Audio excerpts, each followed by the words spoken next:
So I'm going to give a little overview on just a little background information on Pharaoh, Egypt. I'm going to talk a little bit about the importance of dreams in the ancient Egyptian culture and the importance of Pharaoh, and then sort of tie it together to give us context about why it was so important for Joseph to be able to interpret these dreams. So one of the defining objects of Egypt, if you ever think about it, besides the pyramids, is the Great Sphinx, which was built roughly 4,500 years ago, 2,500 BC. The traditional dating of Abraham is 1900 BC, so if you think about it, Abraham and Sarah must have seen this, as well as any other major biblical figure who went to talk with Pharaoh.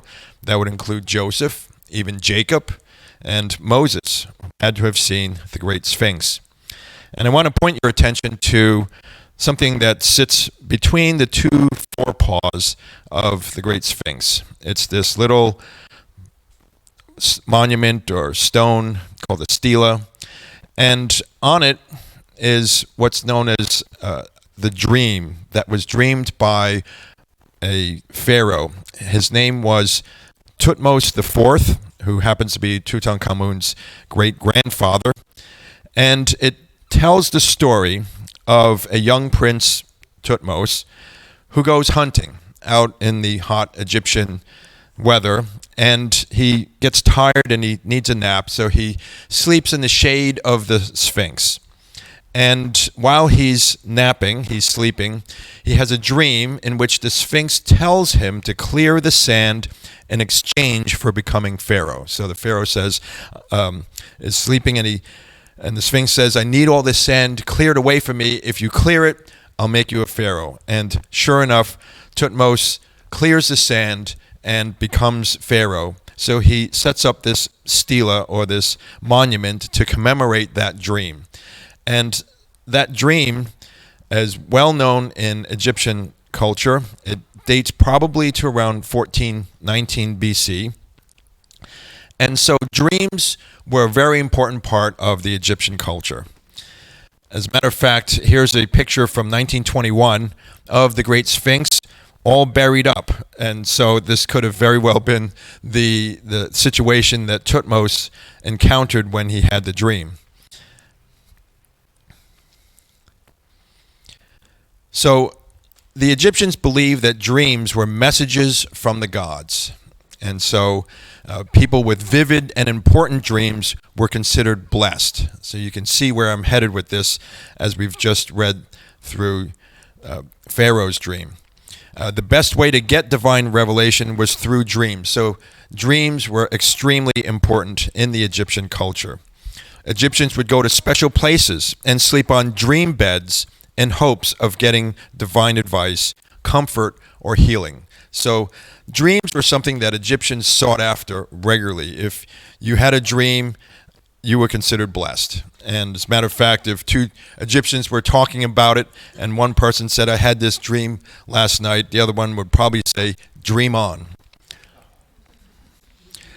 And as a matter of fact, because there were so many people flooding these special locations to get dreams, the priests had to shut it down and say, well, tell me about the dream, instead of going directly to the temple. And this kind of person was known as an oracle, and it was a priest who specialized in interpreting the dreams for the people. I imagine they had a lot of business. Now, one of the ways to get to Egypt is on their national airline. And I want to point your attention to the logo of Egypt Air. And I know your first reaction is going to be, it's a bird, it's a plane, and in a few minutes I'll introduce you to the real Superman in Egyptian religion.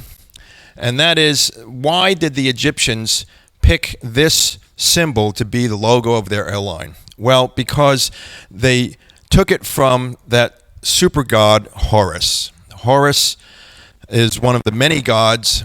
Now, I know that you're all wearing your monotheist caps, and I need you to take off that cap of one god rules over everything and put on your polytheist cap, because in the ancient world, all ancient religions had thousands of gods. and there was gods for every individual function in life. The Romans had a god of rust, which tells you a lot. So Horus was the god of kingship, protection, the sun, and the sky. And the reason for that is because he was depicted as a falcon or hawk or a man with the head of one. And so the Egyptians would look in the sky and see the hawk flying around, say, there's the god Horus, who can see everything. So he's obviously connected with the sun and the sky, and therefore he's protecting us Egyptians. And so this Horus god, one of thousands, he was the one who helped and protected people by giving advice and defending against evil spirits, amongst many other functions. And he was also considered to be, the Pharaoh was also considered to be the earthly embodiment of Horus. And therefore, the Pharaoh was more than just human. He was sort of like semi-divine. He wasn't like a full god like Horus, but Horus certainly was embodied in the Pharaoh. So he was sort of like halfway between the normal humans and the Egyptian gods. And so the Pharaoh was considered to be very powerful, the earthly representation of Horus.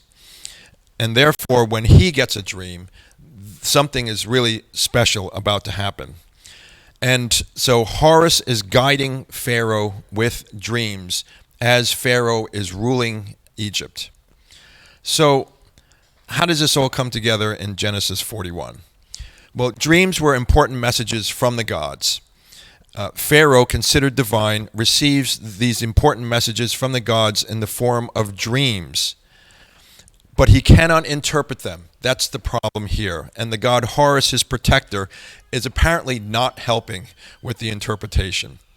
And so Pharaoh is stuck with divine messages that he cannot understand.